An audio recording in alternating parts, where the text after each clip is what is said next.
ಗಬ್ಬೆದ್ದು ನಾರ್ತಿರುವ smart city Shivamogga. ಹೆಸರಿಗೆ ಮಾತ್ರ smart city Shivamogga ಅಂತ ಕರೀತಾರೆ.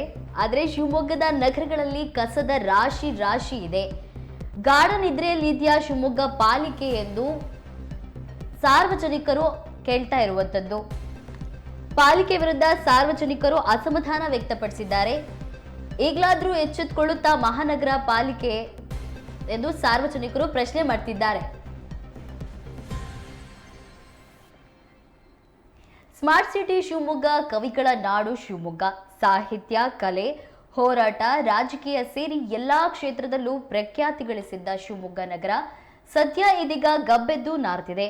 ಶಿವಮೊಗ್ಗದ ಖಾಸಗಿ ಹಾಗೂ ಸರ್ಕಾರಿ ಬಸ್ ನಿಲ್ದಾಣ, ಹೂವಿನ ಮಾರ್ಕೆಟ್, ನಗರದ ಹೊಳೆ ಬಸ್ ನಿಲ್ದಾಣ ಸೇರಿ ಜನವಸತಿ ಪ್ರದೇಶದಲ್ಲಿ ಕಸದ ರಾಶಿ ಹೆಚ್ಚಾಗಿದೆ.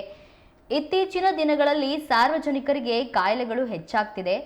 ಇದರ ಮಧ್ಯೆ ಈಗ ಗಬ್ಬೆದ್ದು ನಾರ್ತಿರುವುದ ಕಸದ ರಾಶಿಯಿಂದ ಇಲ್ಲಸಲ್ಲದ ರೋಗಗಳು ಉಲ್ಬಣವಾಗ್ತಿದೆ.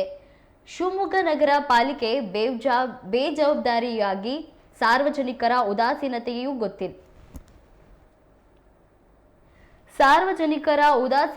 ಗೊತ್ತಿಲ್ಲ. ಆದರೆ ಶಿವಮೊಗ್ಗ ಹೊರ ರಾಜ್ಯ, ಹೊರ ಜಿಲ್ಲೆಗಳಿಂದ ಬರುವವರು ಮಾತ್ರ ಮಲೆನಾಡಿನ ಬಗ್ಗೆ ಅಸಮಾಧಾನ ಹೊರಹಾಕುವಂತಾಗಿದೆ.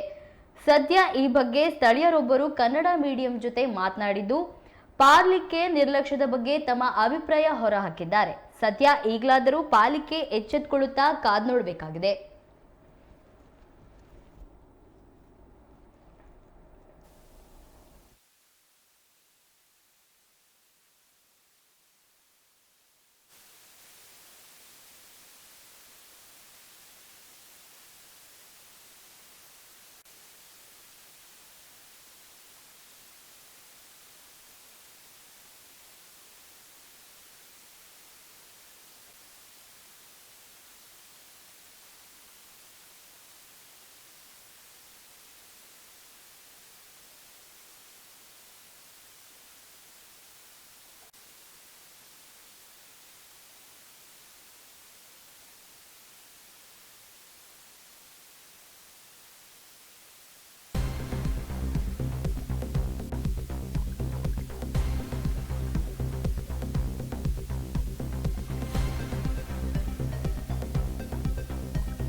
ಏನಂದರೆ ಎಲ್ಲ ಬೆಳಗ್ಗೆ ಬಂದು ಎಲ್ಲ ಕ್ಲೀನ್ ಮಾಡಿ ಹೋಗ್ತಾರೆ.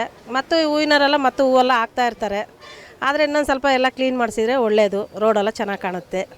ಸಂತೆ ಆಗುತ್ತಲ್ಲ, ಮಂಗಳವಾರ ಆದರೆ ಸಂತೆ ಆಗುತ್ತಲ್ಲ, ಸ್ವಲ್ಪ ಕಸ ಇರುತ್ತೆ. ಅಂದ್ರೂ ಎಲ್ಲ ಪೋಗ್ಲೈನೆಲ್ಲ ತಗೊಂಬಂದು ಎಲ್ಲ ಕಸ ಎಲ್ಲ ಬಾಚ್ಕೊಂಡು ಹೋಗ್ತಾರೆ. ಹೌದೌದು, ಬೇರೆ ಕಡೆ ಎಲ್ಲ ಇರುತ್ತೆ. ಅಂದರೆ ಇಲ್ಲಿ ನಮ್ಮ ಮಾರ್ಕೆಟಲ್ಲಿ ಒಂದು ಸ್ವಲ್ಪ ಕ್ಲೀನಾಗೇ ಇರುತ್ತೆ. ಅಂದರೆ ಇನ್ನೂ ಸ್ವಲ್ಪ ಕ್ಲೀನ್ ಮಾಡಿಸಿದ್ರೆ ಎಲ್ಲ ಕಡೆನೂ ಒಳ್ಳೆಯದು ಹಾಂ ಚೆನ್ನಾಗಿರುತ್ತೆ. ಹೌದು, ಮತ್ತೇನು ಹೇಳ್ತೀರಾ ಆಂಟಿ ಇದ್ರ ಬಗ್ಗೆ? ಮತ್ತೇನಿಲ್ಲ, ಇಷ್ಟೇ ಗೊತ್ತಿರೋದಲ್ಲ, ಮಾರ್ಕೆಟಲ್ಲಿ ಇರೋದ್ರಿಂದ ಇಷ್ಟೇ ಗೊತ್ತಿರೋದು. ಜನಗಳಿಗೆಲ್ಲ ಇನ್ನೂ ಸ್ವಲ್ಪ ಕ್ಲೀನ್ ಮಾಡಿ ಹಾಂ ಹೌದು, ಜನಗಳಿಗೆಲ್ಲ ಇನ್ನೊಂದು ಸ್ವಲ್ಪ ಕ್ಲೀನ್ ಮಾಡಿಸಿದ್ರೆ ಒಳ್ಳೆಯದು. ಬೇರೆ ಕಡೆ ಎಲ್ಲ ಕೆಲವೊಂದು ಕಡೆ ಎಲ್ಲ ಏನಂದರೆ ಎಲ್ಲ ಬೆಳಗ್ಗೆ ಬಂದು ಎಲ್ಲ ಕ್ಲೀನ್ ಮಾಡಿ ಹೋಗ್ತಾರೆ, ಮತ್ತು ಹೂವಿನವರೆಲ್ಲ ಮತ್ತು ಹೂವೆಲ್ಲ ಹಾಕ್ತಾ ಇರ್ತಾರೆ. ಆದರೆ ಇನ್ನೊಂದು